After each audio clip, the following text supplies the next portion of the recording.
किया गया और उसे मार डालने की नीयत से उस पर हमला किया गया। वहाँ पूरी टीम हमारी पहुँची। ऐसे कई सारे रंजीत पासवान के यहाँ घटना घटी, वहाँ हमारी पूरी टीम पहुँची है। अब इस सहरसा में एक बलात्कार हुआ 13 साल की बच्ची के साथ में, वहाँ पे हमारे प्रदेश के अध्यक्ष पहुँच चुके हैं।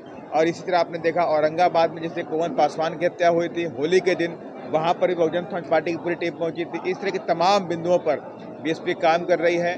और तो विधायक, एक ही विधायक की नहीं बात आप कीजिए, राजपुर के विधायक की भी बात कीजिए तो वही हाल है। बक्सर शहर के विकास की बात कीजिए, विधायक की बात कीजिए तो वही हाल है। डुमरांव के विधायक की बात कीजिए तो वही हाल है। यहाँ के सांसद की बात कीजिए तो वही हाल है।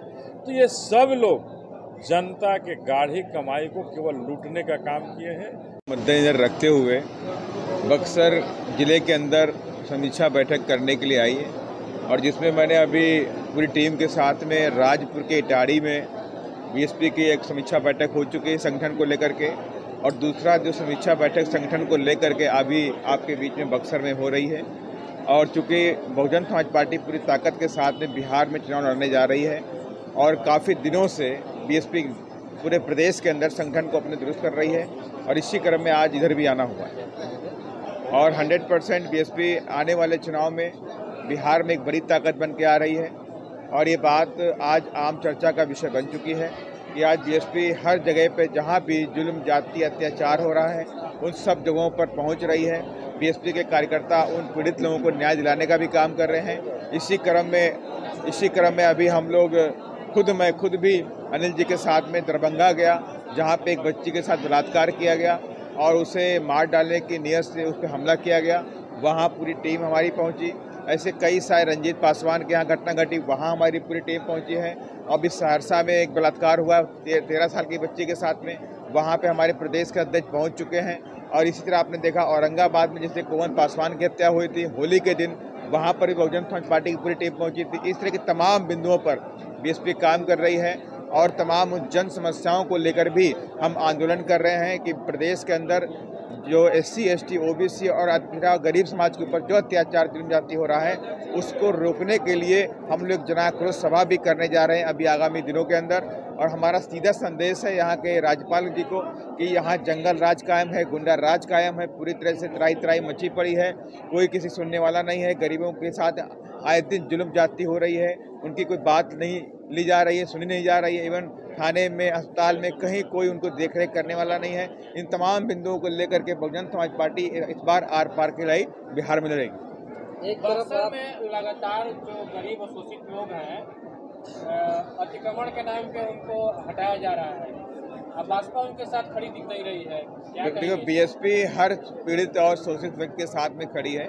अगर बक्सर में इस तरह की कोई बात है जो मेरे भी संज्ञान में नहीं है, अगर अभी आपने बताया है तो 100% हम पूरी टीम के साथ में इस मुद्दे को उठाऊंगा और ज़रूरत पड़ेगी तो हम यहाँ पर धरना भी देंगे, आंदोलन भी करेंगे और भी जरूरत पड़ेगी तो इस मुद्दे को, बक्सर के मुद्दे को संसद में रखने का भी काम करेंगे। पूरा टेम्परेचर नापने का मशीन तो आप लोगों के पास है, कि बढ़ा है घटा है उसको तो आप लोग नापेंगे। हम लोग तो ज़मीन पर काम करने वाले आम कार्यकर्ता हैं और ज़मीन पर बैठ के कार्य कर रहे हैं कि कैसे बक्सर को सुंदर किया जाए, बक्सर को विकसित किया जाए। कुछ दिन पहले मैं लोकसभा का चुनाव जब लड़ा था तो यहाँ एक आदमी जो अभी के यहाँ के वर्तमान सांसद हैं, बड़ी दम भरे कि हम ये विकास करेंगे, सारा ओवरब्रिज बना करके उद्घाटन जल्दी ही करेंगे। हम सवाल करना चाहते हैं कि कहाँ है सांसद साहब? बक्सर में थोड़ा सा पानी पड़ता है तो बक्सर डूब जाता है और आज तक कितने पुल का उद्घाटन उन्होंने कर लिया और कितने रेलवे ओवरब्रिज का उद्घाटन किया और कौन सी योजना का उन्होंने उद्घाटन किया? क्या किसानों का समस्या खत्म हो गया? खेतों में पानी पहुंचा? कितना खेतों में पानी पहुंचा दिए? तो ये सांसद भी हमारे जो अभी वर्तमान है वही हैं और जो विधानसभा में जो यहाँ से जीते हुए प्रतिनिधि हैं उनको तो साहब फुर्सत ही नहीं है बक्सर के विकास के लिए, कि बक्सर की विकास की गाथा कहाँ से शुरू होगी, कैसे शुरू होगी। ये न NDA के पास इसका रास्ता है और न इंडिया के पास रास्ता है। इसका रास्ता अगर कोई बना सकता है, हमारे बक्सर को कोई सुंदर बना सकता है, विकसित बना सकता है, तो बहुजन समाज पार्टी है जो बक्सर को सुंदर और विकसित बना सकता है। सोशल मीडिया पर एक वीडियो वायरल हो रहा है, ब्रह्मपुर के विधायक उन्हीं के विधानसभा क्षेत्र में सड़क पर उन्हीं की गाड़ी फंस गई है और उस गाड़ी से बाहर भी खींचा जा रहा है। क्या कहेंगे अपने विधायक? देखिए, हम तो विधायक, एक ही विधायक की नहीं बात आप कीजिए, राजपुर के विधायक की भी बात कीजिए तो वही हाल है। बक्सर शहर के विकास की बात कीजिए, विधायक की बात कीजिए तो वही हाल है। डुमरांव के विधायक की बात कीजिए तो वही हाल है। यहाँ के सांसद की बात कीजिए तो वही हाल है। तो ये सब लोग जनता के गाढ़ी कमाई को केवल लूटने का काम किए हैं, केवल और केवल लूट का मंत्र जानते हैं और बक्सर को लूट करके बर्बाद करने का काम किया है। आज तक किसी ने भी कॉलेज की स्थापना के लिए एक कदम आगे नहीं बढ़ाया। बसों का परिचालन, अब हमारे राजपुर से बस से लोग बक्सर कैसे आए, हमारी माताओं बहनों के लिए आज कोई साधन नहीं है, टेम्पू छोड़ दीजिए। बक्सर को ब्रह्मपुर से आज कैसे लोग आवे, डुमरांव से कैसे आएगा जिला मुख्यालय पर, कोई व्यवस्था सरकार ने नहीं की। न यहाँ के जनप्रतिनिधियों की इसकी चिंता है। हम चिंतित हैं, हमारे बहुजन समाज पार्टी के लोग चिंतित हैं कि कैसे हम बक्सर को विकसित करें और निश्चित रूप से अगला चुनाव जो है वो हमारे साथ बक्सर की जनता खड़ी हो रही है और खड़ी होगी, हाथी को जिताएगी और निश्चित रूप से बक्सर में विकास की दरिया बहेगी और बक्सर विकसित होगा। देखिए, हम इस चारों विधानसभा पर, बक्सर जिला के चारों विधानसभा पर मजबूती के साथ लड़ेंगे और कम से कम 2 विधानसभा सीट यहाँ से जीतने का काम करेंगे कि बक्सर से 2 विधानसभा सीट जीतें।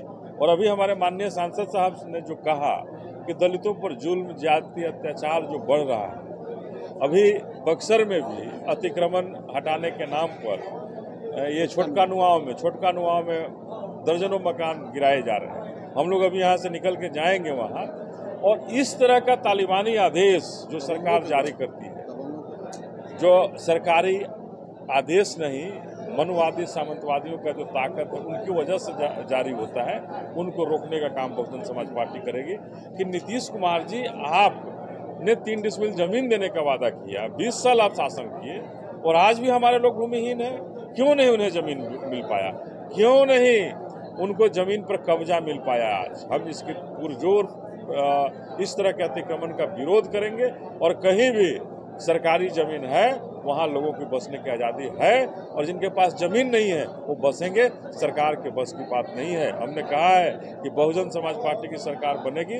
हमारे माननीय सांसद साहब ने भी कहा है कि बहुजन समाज पार्टी की सरकार बनेगी तो हम निश्चित रूप से, जिस तरह से उत्तर प्रदेश में 1 एकड़ से 3 एकड़ जमीन दिया गया शोषित दलित वंचितों को, उसी तरह से बिहार में दे करके उनके जीवन यापन का पूरा व्यवस्था किया जाएगा।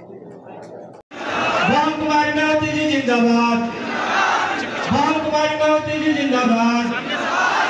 बाबा साहब अमर रहे, बाबा साहब अमर रहे, मनोहर कांसी राम साहब अमर रहे, मनोहर कांसी राम साहब अमर रहे, अमर शहीद जगदेव बाबू कुशवाहा अमर रहे, अमर शहीद जगदेव बाबू कुशवाहा अमर रहे, बाबा साहब अमर रहे।